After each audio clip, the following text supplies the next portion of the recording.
우리 오늘 함께 나눌 말씀은 로마서 12장 1절 말씀입니다. 그러므로 형제들아 내가 하나님의 모든 자비하심으로 너희를 권하노니 너희 몸을 하나님이 기뻐하시는 거룩한 산 제물로 드리라. 이는 너희가 드릴 영적 예배니라. 아멘. 지난 2주간 우리는 하나님의 형상으로 지음을 받은 우리 인간의 존재 목적에 대한 말씀을 함께 나누었습니다. 창세기 1장의 본문에서 하나님이 사람을 자기 형상으로 지으신 것은 몸을 가지고 살아가는 우리의 삶을 통해서 보이지 않는 하나님의 성품을, 보이지 않는 영이신 하나님의 성품을 우리 몸을 통해서, 우리 몸을 가지고 살아가는 삶을 통해서 나타낼 수 있도록 그렇게 하나님의 프리즘으로, 하나님의 형상으로 우리를 지으셨다. 그렇게 말씀을 나누었습니다. 그리고 마태복음 13장의 그 누르개의 비유에서는 그렇게 하나님의 성품을 드러내고 하나님의 영광을 나타내는 그 현장은 바로 세상이다 하는 말씀을 같이 나눴습니다. 마치 섬 아래 가루 속에 던져진 누룩처럼 6일 동안 살아가는 그 세상 속에서 살아가는 우리 삶의 모든 영역에서 그렇게 하나님의 성품을, 하나님의 영광을 나타내는 삶을 살아가도록 하기 위해서 주님이 복음을 우리에게 던져주고 가셨다 하는 말씀을 함께 나누었습니다. 그런데 이렇게 세상 속에서 하나님의 성품을 나타내는, 하나님의 영광을 나타내는 삶을 살아가는데 결정적인 역할을 하는 것이 우리의 몸이라는 것입니다. 몸이라는 것은 우리 안에 성령을 통해서 임재해 계시는 그 보이지 않는 하나님의 성품이 눈에 보이도록 나타나게 하는 프리즘과 같다고 말할 수 있습니다. 빛이 프리즘을 통과하면서 7가지의 그 무지개 색깔로 분리되어서 스크린에 나타나는 것처럼 내 안에 계시는 그 하나님의 성품이 우리의 몸을 통과할 때 영이신 하나님의 성품이 어떤 것인지 구체적으로 우리의 삶 속에 실제 삶에서 보여지는 것입니다. 이 몸으로 하는 생각, 몸으로 하는 말, 몸으로 하는 행동을 통해서 하나님의 사랑과 하나님의 인내와 하나님의 온유하심과 하나님의 선하심과 하나님의 온갖 좋은 성품들이 구체적으로 나타나시는 것입니다. 그래서 오늘 본문에 보면 바울은 그러므로 형제들아 내가 하나님의 모든 자비하심으로 너희를 권하노니 너희 몸을 하나님이 기뻐하시는 거룩한 산제사로 드리라. 그렇게 말씀하고 있습니다. 오늘 본문에서 우리가 한번 주의 깊게 좀 생각을 하면서 보아야 할 사실은 바울은 로마의 성도들에게 권면하면서 너희의 마음을 또는 너희의 영혼을 하나님이 기뻐하시는 거룩한 산제사로 드리라. 그렇게 말하는 것이 아니라 너희의 몸을 하나님이 기뻐하시는 거룩한 산제사로 드리라. 그렇게 권면하고 있다는 사실입니다. 몸이 왜 그렇게 중요한 것입니까? 사실 중요한 것은 우리의 마음 아닙니까? 어쩌면 우리의 영혼이 더 중요하지 않습니까? 몸은 그냥 잠시 이 땅에 살다가 죽으면 어차피 썩어져 없어져 버리는 부수적인 것 아닙니까? 우리는 일반적으로 이 몸이나 몸을 가지고 살아가는 삶에 대해서 상당히 소극적이고 부정적으로 생각하는 경향이 있습니다. 그런데 뜻밖에도 성경은 몸은 물론이고 몸을 가지고 살아가는 삶을 우리가 생각하는 것보다 훨씬 더 중요하게 생각하고 있다는 사실을 성경의 여러 것을 통해서 우리가 볼 수 있습니다. 예를 들어서 예수 믿는 우리 그리스도인들은 천국에 갈 때에 그냥 영혼만 몸에서 쏙 빠져나와서 천국에 들어가는 것이 아니라 몸이 부활해서 몸과 영혼이 함께 있는 그런 존재로 함께 회복된 우리가 천국에 들어가서 거기서도 먹기도 하고 마시기도 하고 여러 가지 몸을 가지고 하는 활동을 하면서 영원히 살아갈 것을 성경에서 말씀하고 있습니다. 사실은 그것이 바로 그 목적을 위해서 우리 몸이 반드시 부활해야 한다고 고린도전서 15장에서 성경은 말씀하고 있습니다. 우리의 몸이 왜 그렇게 중요한 것입니까? 왜 몸이 그렇게 중요해서 죽고 나서까지 우리의 몸이 부활해서 천국에 들어가야 하는 것입니까? 왜냐하면 이 몸이 바로 우리가 하나님의 성품을 세상에 나타내는 유일한 도구이기 때문입니다. 이 몸이 바로 내가 누구인지를 표현하고 나타내는 실제적인 수단이기 때문입니다. 좀 더 단적으로 말하면 이 몸과 이 몸을 가지고 살아가는 나의 삶이 바로 나 자신이기 때문입니다.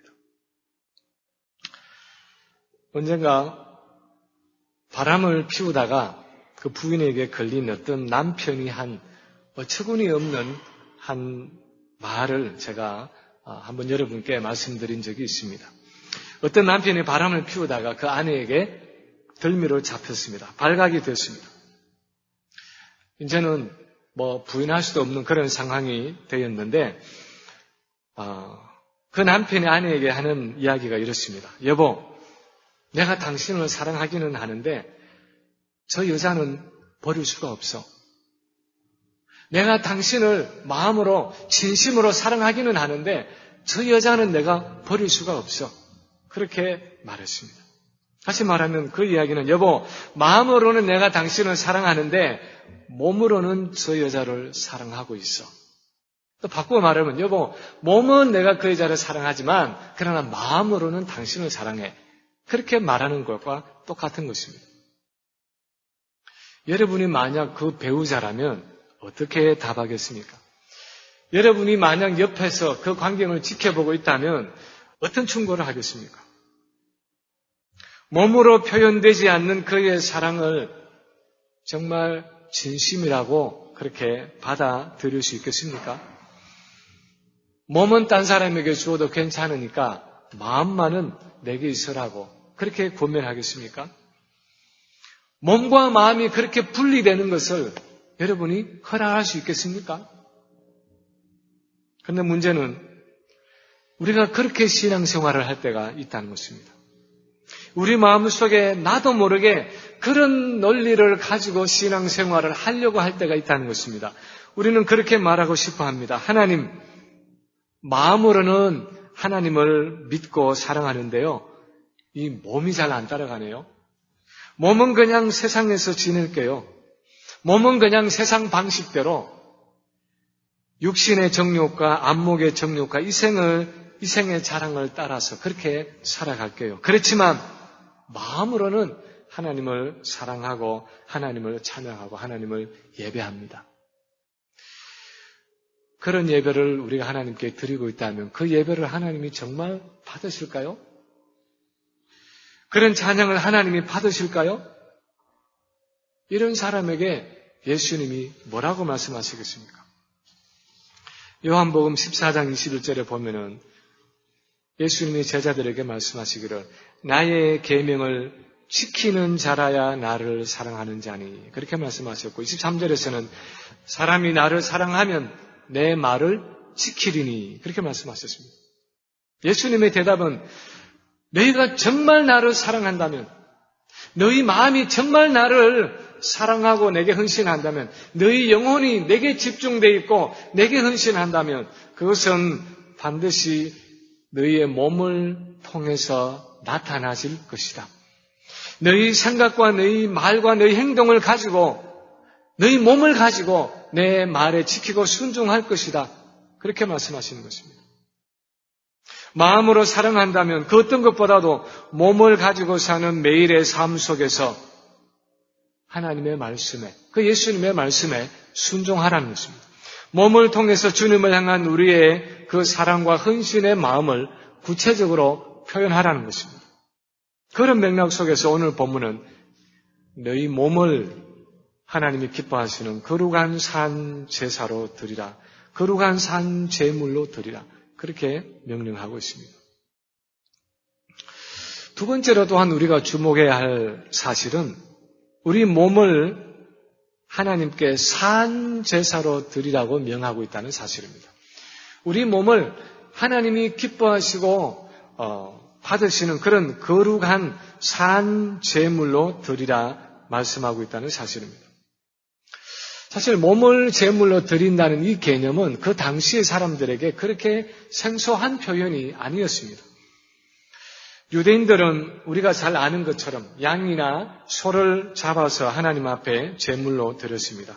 예를 들어서 레위기 1장에 나오는 이 번제의 규례를 보면 흠없는 소나 양을 수컷으로 골라서 그 동물의 머리 위에 손을 얹고 안수해서 그 다음에 제사장이 칼로 죽여서 잡으면 가죽을 벗겨내고 그 다음에 그 몸을 각을 떠서 제단 위에 올려놓고 하나님께 불살라서 그렇게 올렸는데 그 내장도 다 꺼내서 씻어서 그 위에 올려놓고 정강이도 꺾어서 그렇게 나무 위에 올려놓고 전부를 불살라야 했습니다. 그것이 번제의 규례였습니다. 이방인들도 그런 종류의 비슷한 제사들을 하나님께 드렸습니다. 심지어는 사람을 죽여서 그 몸을 제물로 드리는 경우도 있었습니다. 예를 들어서 암몬 자손들이 섬겼던 이 몰록이라는 신 또는 몰렉이라는 그 신에게 어린 아이들을 번제로 태워서 그렇게 드리는 가나안의 풍습이 있었습니다. 그래서 몸을 제물로 드린다 하는 이 표현은 그 당시 사람들에게 그렇게 생소한 말이 아니었습니다. 근데 그들에게 생소했던 것이 있었다면, 생소한 내용이 있었다면 하나님이 그들의 몸을 산 제물로 드리라 하고 명하고 있다는 사실입니다. 짐승을 죽여서 드리고 사람을 죽여서 번제로 드리는 것이 익숙했는데 살아있는 채로 산 제물로 하나님께 몸을 드리라 하는 그것은 그들에게는 상당히 생소한 표현이었습니다. 몸이 살아있는 채로 그들의 생각과 말과 행동이 그 모든 삶이 하나님이 기쁘게 받으시는 거룩한 산 제물이 되게 하라는 것입니다. 엄밀하게 말하면 이 몸뿐 아니라 이 몸을 가지고 하는 모든 활동들, 보고, 듣고, 생각하고, 말하고, 행동하는 이 모든 몸의 활동들을 하나님이 기쁘게 받으시는 거룩한 산 제사가 되게 하라는 것입니다. 그래서 빌립보서 4장 8절에 보면요, 바울이 이렇게 말하고 있는 것을 볼 수 있습니다. 끝으로 형제들아, 무엇이든지 참되며, 무엇이든지 정결하며, 무엇이든지 경건하며, 무엇이든지 옳으며, 무엇이든지 정결하며, 무엇이든지 사랑받을 만하며, 무엇이든지 칭찬받을 만하며, 무슨 덕이 있든지, 무슨 기림이 있든지 이것들을 생각하라.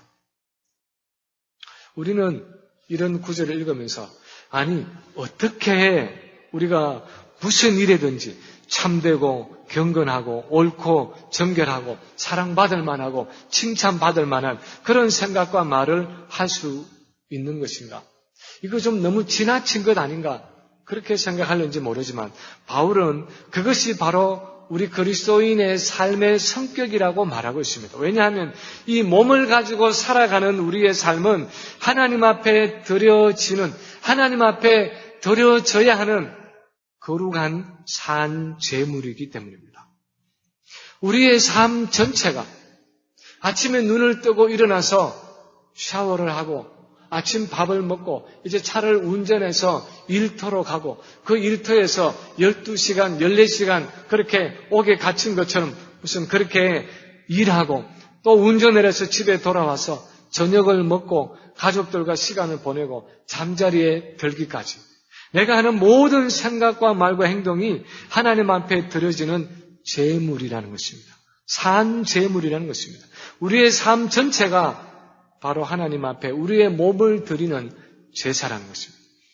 그래서 삶의 순간순간을 내가 하나님께 제사를 드리는 마음으로 그렇게 신중하게 생각하고 말하고 행동하라는 것입니다. 내 말 한마디가, 내 생각 한 조각이, 내 행동 하나하나가 하나님 앞에 드려지는 거룩한 제물이라는 그 의식을 가지고 하나님의 면전에서 하나님의 그 입지 앞에서 살아가라는 것입니다. 지난 금요일은 흔히 쓰는 표현으로 제게는 일이 엄청나게 꼬인 날이었습니다. 몇 달 전에 저희 미니 밴이 익조스트 파이프에 이제 구멍이 나서 문제가 생겨서 그 익조스트 파이프를 새로 갈은 적이 있었는데 어떤 일이었는지 불과 한 며칠을 탔는데 다시 그 익조스트 파이프에 구멍이 생겨가지고 그냥 시동을 걸기만 하면 온 동네가 떠내려갈 듯한 그런 이 소리가 들렸습니다. 그래서 겨우겨우 시간을 잡아서 그 차를 가지고 미리 이제 그 정비소에 전화를 하고 차를 가지고 금요일 아침에 교회에서 한 7시에 새벽 기도를 마치고 그게 운전해서 한 7시 45분쯤에 정비소에 도착을 했습니다.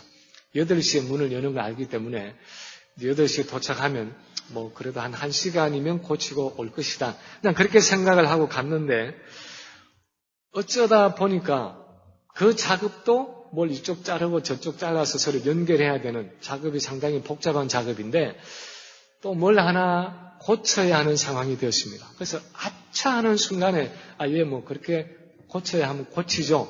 그렇게 말했는데 시간이 오전 11시나 돼야 그 작업이 다 끝난다고 이제 얘기를 해주시는 거예요. 근데 고치겠다는 말을 해놓고 집에 갔다가 다시 나중에 오기에는 그 먼 거리에 45분 걸리는 그 장소에 운전해 가는 것이 너무 멀고 다시 오기는 힘들 것 같고 그래서 고치기로 했는데 고치는 동안에 3시간, 11시까지 기다린다고 생각하니까 너무 긴 시간이었습니다. 금요일 오전에는 보통 이제 설교 준비도 본격적으로 해야 하고 컴퓨터를 가지고 와서 작업을 해야 되는데 또 그날따라 아무것도 가지고 오지 않고 성경책만 그냥 들고 새벽 기도를 하고 온 것입니다. 근데 어떻게 할 도리가 없어서 좀 애매하지만 그러면 11시까지 기다리겠다고 하고 드디어 차를 고치는 작업을 시작을 했습니다. 그래서 앉아서 TV도 보면서 또 신문도 보면서 그러고 앉아서 기다렸습니다. 그런데 약속한 11시가 다 돼 가는데도 내다보니까 아직도 차가 뜯어진 채로 그냥 올려져 있는 거예요. 물어보니까 부품이 잘못 와가지고 넣어보니까 안 맞아서 다시 부품을 오다 해가지고 그 부품이 오고 있다는 것입니다. 그래서 앉아서 기다리는데 12시가 넘고 12시 반이 넘었습니다. 금요일 이 오전에 할 일이 태산 같은데 아침 7시 45분에 도착해서 5시간 가량을 그러고 앉아 있으니까 정말 그야말로 속에서 열불이 이제 나기 시작하는 것입니다. 오늘따라서 왜 내가 컴퓨터도 안 가져오고 책 하나 안 들고 이렇게 달랑 와가지고 이 긴 시간, 이 금쪽 같은 시간을 여기서 내가 낭비하고 앉아 있어야 하나. 이제는 성경책을 펴서 보는데도 이 마음에 속이 상해서 성경이 읽어지지를 않는 것입니다. 마침내 집에서 기다리던 아내에게서 전화가 왔습니다. 그래서 마음 속에서는 이제 부글부글 속이 끓여서 아내에게 불평과 원망을, 불만을 늘어놓고 싶었습니다. 그래서 여보 정말 이거 미치겠네 하는 이 미친다는 표현을 저는 별로 쓰진 않는데 그날은 정말 미치겠어 이 이야기를 너무너무 하고 싶은 목 구멍까지 여보 난 미치겠어. 이 아침에 내가 왜 이렇게 5시간 동안 이 자리에 앉아서 시간을 낭비해야 돼? 이러고 싶은데 지난 2주간에 했던 제 설교가 생각이 났습니다. 그래서 그래 여기서 하나님이 내 인내심을 테스트하시는 거지. 어떻게 하든지 내 입에서 여보 미치겠어 하는 그 표현이 아니라 정말 내가 하나님의 형상으로서 내 안에 계시는 그 하나님의 영광을 나타내는 그런 생각을 하고 그런 말을 하고 그런 행동을 하기를 원하시겠지. 범사에 감사라고 말씀하셨는데 내가 이런 상황에서도 감사하기를 원하시겠지. 그래서 정말 감사를 하나 안 하나 보고 계시겠지. 그래서 참자. 이 주인도 내가 목사라는 거 뻔하게 아는데 내가 여기 앉아서 얼굴이 울그락불그락하고 앉아있으면 어떡하겠나. 그래서 아내에게 마음을 가라앉히고 그렇게 점잖게 말했습니다. 뜻밖의 시간이 좀 걸리네. 좀 시간이 지나면 고쳐지겠지. 마음이 좀 힘드네. 그렇게 말을 하면서 혼자서 마음을 가라앉혔습니다. 그리고 말하다 보니까 드디어 이제 시간이 다 돼서 고쳐져서 이제 돈을 지불하고 그렇게 나왔는데 시계를 보니까 12시 45분. 그래서 정말 딱 5시간, 도착한 지 5시간 동안에 차가 고쳐진 것입니다. 그래서 집으로 운전해 오면서 넘쳐나오는 감사까지는 못했지만 마음속에 허탈한 그런 마음을 달래면서 집으로 돌아왔습니다. 근데 사실 제가 그날 경험한 것은 정말 속이 터진다 그러지만 작은 부분이지만 우리 주변에서 그런 일이 얼마나 많겠습니까? 매일매일 이 이민의 삶을 살아가면서 여러 종류의 사람들을 대하면서 살아가는 그 삶의 현장에서 그것보다 더 속상하고 또 후회되고 억울하고 원통한 일들이 얼마나 많겠습니까? 원하지 않지만 일이만 꼬여서 뒤죽박죽이 되어서 정말 아무것도 할 수 없는 그런 일들이 우리 이민의 삶에 얼마나 많이 일어나겠습니까? 그러나 그런 상황 속에서도 중요한 것은 이 몸을 가지고 생각하고 말하고 행동하는 모든 것이 바로 우리가 하나님 앞에 드리고 있는 제사이고 제물이라는 것입니다. 때로는 불평할 수밖에 없고 원망할 수밖에 없고 때로는 남을 비방하고 욕할 수도 있는 그런 삶의 현장에서 오히려 우리를 통해서 하나님의 사랑이 나타나고 하나님의 인내가 나타나고 하나님의 온유함이 나타나지는 그런 하나님의 프리즘으로 하나님의 형상으로 이 몸을 가지고 우리는 세상 속에서 살아가고 있다는 것입니다. 그래서 바울은 오늘 본문에서 너희 몸을 하나님이 기뻐하시는 거룩한 산 제물로 산 제사로 드리라 그렇게 명령하고 있는 것입니다. 오늘 본문 또한 그것이 우리가 드릴 영적인 예배라고 말씀하고 있습니다. 영적인 예배라는 말에 대조되는 개념을 찾는다면 아마도 물질적인 예배라 그렇게 말할 수 있을 것입니다.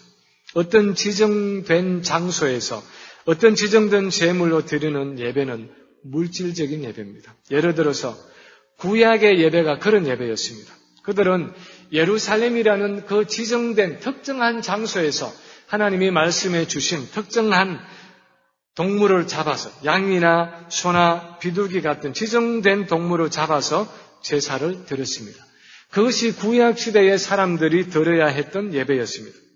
그래서 수가성에서 예수님이 만난 그 사마리아 여인이 예수님께 묻기를 주여 우리 조상들은 이 산에서 예배하였는데 당신 유대인들의 말은 예루살렘에서 예배할 곳이 예루살렘이 있다 하더이다. 그렇게 말을 했습니다. 이 여인이 물은 그 질문의 핵심은 우리 사마리아인들은, 우리 사마리아 사람들은 조상적부터 이 그리심산에서 하나님을 예배하는 것이 옳다고 말했는데 당신 유대인들은 예루살렘에서 예배하는 것이 옳다고 말합니다. 이 그리심산에서 예배하는 것이 옳습니까? 아니면 예루살렘에서 예배하는 것이 옳습니까? 어느 장소에서 예배하는 것이 옳습니까? 하는 그런 질문이었습니다. 그때 예수님이 이 여인에게 대답하셨습니다. 요한복음 4장 21절에 보면은 여자여 내 말을 들으라.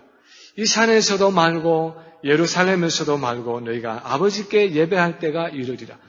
아버지께 참되게 예배하는 자들은 영과 진리로 예배할 때가 오나니 곧 이때라 아버지께서 이렇게 예배하는 자들을 찾으시니라. 그렇게 말씀하셨습니다. 예수님의 포인트는 여자여 이제는 이 그리심산도 아니고 또 예루살렘도 아니라 성령과 진리로 예배할 때가 올 것이다. 이제 곧 오순절에 성령이 오시면 그렇게 물질적으로 어떤 장소에서 어떤 동물로 예배하는 것이 아니라 성령과 진리로 예배할 때가 올 것인데 지금이 바로 그때다. 바로 그때가 지금 왔다. 그렇게 말씀하시는 것입니다. 그래서 오늘 본문에서 바울은 너희의 몸을 하나님이 기뻐하시는 거룩한 산 제사로 드리라 하고 나서는 이것이 너희가 드릴 영적 예배니라 그렇게 말씀하고 있습니다. 오순절 성령이 우리에게 오시고 우리 안에 그 성령이 내재하실 때 우리의 몸 자체가 이제 성전이 되어진 것입니다. 그래서 이제는 우리가 어느 곳에 있든지 이 몸을 가지고 하나님께 예배할 수 있다는 것입니다.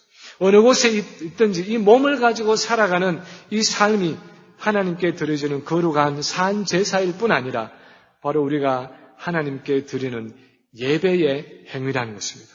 그 가운데서 하나님을 향한 우리의 사랑과 헌신이 표현되고 그것을 통해서 우리의 사랑과 헌신을 받으신다는 면에서 우리의 삶이, 몸을 가지고 살아가는 우리의 삶이 곧 예배라는 것입니다. 물론 우리에게는 공적인 예배가 있습니다. 물론 우리에게는 개인적으로 하나님께 찬송하고 기도하는 격식을 갖춘 예배가 있습니다. 그러나 하나님과의 만남이라는 측면에서 하나님께 드리는 헌신이라는 측면에서 우리 매일의 삶이, 우리의 일상의 삶이 예배의 중요성을 가지고 있다는 것입니다. 기독교 역사 속에서 보면 이런 예배의 삶을 살아가려고 많이 노력했던 사람들이 16, 17세기의 청교도들이었습니다. 그들은 종교개혁의 영향을 받아서 영국에서 일어난 그런 신앙인들이었는데 그리스도인의 삶이 곧 예배라고 생각하고 삶의 모든 영역에서 교회는 물론이고 가정과 직장과 사회와 교육과 예술과 문화와 정치와 삶의 모든 영역에서 그들의 생각과 그들의 말과 그들의 행동이 하나님 앞에 거룩하고 흠이 없는 제물로 드릴 수 있도록 삶의 순결함을, 삶의 거룩함을 추구했던 사람들이 바로 청교도들이었습니다. 그래서 다른 사람들로부터 퓨리탄즈, 다시 말하면 깨끗하고 순결한 무리들, 청교도들 하는 조롱을 받았고 결국 박해를 피해서 이 미국 땅에까지 건너온 것입니다. 오늘날 우리 기독교의 위기가 있다면, 우리 기독교인들의 위기가 있다면, 특히 우리 한국 기독교의 위기가 있다면 저는 우리 그리스도인들이 세상 속에서 살아가는 나의 삶 자체가 바로 하나님 앞에 드려지는 예배라는 의식이 없이 살아갈 때가 많다는 것입니다. 많은 성도들이 내가 품은 이 한 조각의 생각, 내가 입에서 내뱉는 이 한마디의 말, 내가 몸을 움직여서 하는 이 한 행동이 정말 하나님 앞에 거룩하고 온전하고 흠이 없는 제물이 되고 있는지, 나는 이 하루의 삶을 통해서 어떤 예배를 하나님 앞에 드리고 있는지 생각조차 하지 않고 우선 내 뱉어놓고 보고 우선 행동해 놓고 보는 그 무심함 때문에 오늘날 한국 교회가 많이 어두워지고 오늘날 기독교가 세상에서 손가락질을 받고 있는 것입니다. 그런데 바울은 오늘 본문에서 구속받은 우리 그리스도인들은 이제 우리의 이 몸을 하나님이 기뻐하시는 거룩한 산제사로 드려야 하는데 이것이 우리가 마땅히 드려야 할 영적인 예배라고 말하고 있는 것입니다.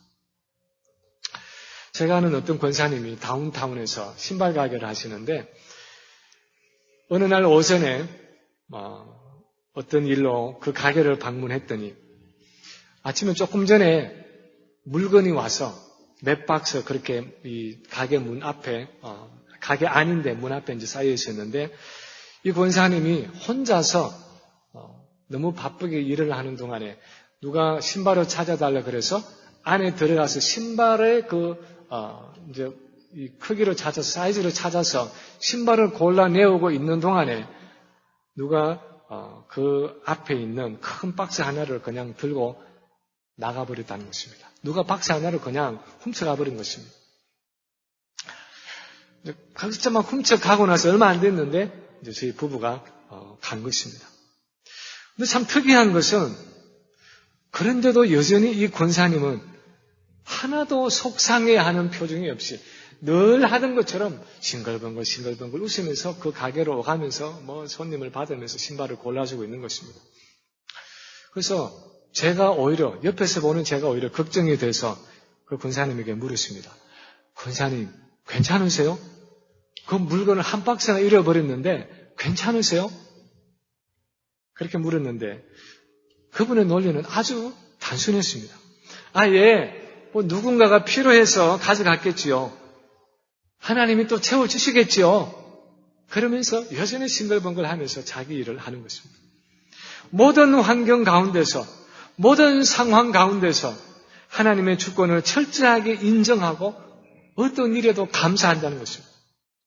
정말 그렇습니다.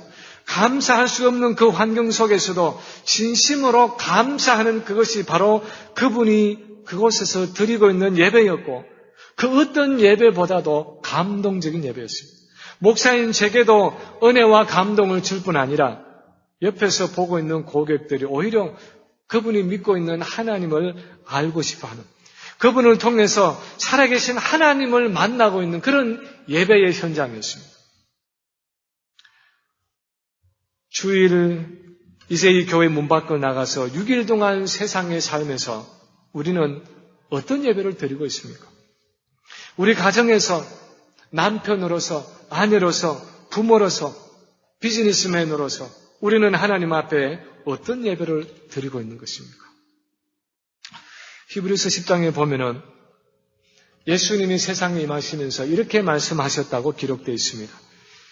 하나님이 제사와 예물을 원하지 아니하시고 오직 나를 위하여 한 몸을 예비하셨도다. 번제와 속죄제는 기뻐하지 아니하시나니 이에 내가 말하기를 하나님이여 보시옵소서, 두루마리 책에 나를 가리켜 기록된 것과 같이 하나님의 뜻을 행하러 왔나이다. 그렇게 말씀하신 주님이, 이 예수님이 몸을 입고 이 땅에 오신 것은 그 몸을 가지고 자기를 보내신 하나님의 뜻을 행하기 위해서 오셨다는 것입니다. 첫째 아담이 그 몸을 가지고 실패한 자리에, 그 자리에 그를 대신해서 우리를 구속하기 위해서 둘째 아담으로서 그 몸을 가지고 하나님 앞에 순종의 제사를 드리기 위해서 몸을 입고 이 땅에 오셨다는 것입니다. 그래서 그분이 그 몸을 가지고 33년 동안 온전한 순종의 삶을 사시고 또 십자가에서 온전한 순종의 죽음을 죽으심으로 이제 우리의 몸을, 그분 안에 있는 우리의 몸을 죄의 세력에서 구원해 주신 것입니다. 그리고 오순절 성령을 통해서 이제 그분은 우리 몸 안에 친히 거하십니다. 그리고 요한복음 15장에 말씀하신 것처럼 포도나무 가지가 포도나무가 그 가지에 생명을 공급해 주는 것처럼 우리 안에서 하나님의 영적인 생명을 날마다 공급해 주고 계신다고 말씀하십니다. 그리고 우리에게 말씀하십니다. 너희 몸을 하나님이 기뻐하시는 거룩한 산 제물로 드리라. 이것이 너희가 드릴 영적인 예배이다. 그렇게 주님이 우리에게 오늘도 말씀하시는 것입니다. 우리는 이 몸을 가지고 어떻게 살아갈 것입니까? 이 몸을 하나님께 온전히 드려서 주님이 우리 안에서 역사하시는 그 주님의 능력으로 순종의 삶을 살아갈 것입니까? 하나님께서 기쁘게 받으시는 거룩한 산 제사로, 산 제물로 그렇게 드릴 것입니까?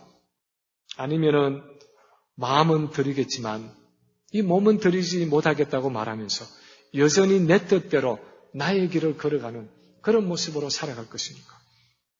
오늘도 우리를 초대하시는 주님 앞에 우리의 이 몸을, 매일매일 우리의 삶을 하나님 앞에 거룩한 제사로 올려드리는 모든 성도들이 되시기를 주님의 이름으로 간절히 축원합니다. 아버지 하나님 감사합니다. 오늘도 우리의 누추한 이 몸을 성전 삼아서 우리 안에 계시는 것을 감사합니다. 천지를 지으신 그 하나님께서 우리의 몸을 성전 삼아서 계시며 우리의 몸을 통해서 하나님의 그 아름다운 성품들이 나타나도록 우리 몸 안에서 역사하시고 우리의 몸 안에서 하나님의 임재와 능력을 나타내 보여주시는 것을 감사합니다. 주님, 바라 없는 것은 우리가 어떤 사람들인지를 다시 한번 돌아보게 하시고 이 몸을 하나님이 기뻐하시는 거룩한 산 제물로 제사로 드리기를 원하시는 그 하나님의 마음을 저희가 알게 해주시고 우리가 생각하고 우리가 한마디 말을 뱉어놓고 우리가 한 행동을 할 때에 나를 통해서 거룩하신 하나님, 사랑의 하나님, 온유하신 선하신 그 하나님의 성품이 나타나시도록 아버지 앞에 온전히 순복하며 성령의 인도하심을 따라 살아가는 저희의 삶이 되게 해 주시옵소서. 그래서 우리를 통해서 사람들이 하나님의 영광을 보게 하시고 하나님의 사랑을 보게 하시고 하나님께로 나올 수 있는 귀한 역사가 일어나는 복된 삶이 되게 해 주시옵소서. 감사를 드리며 예수님 이름으로 간절히 기도하옵나이다. 아멘.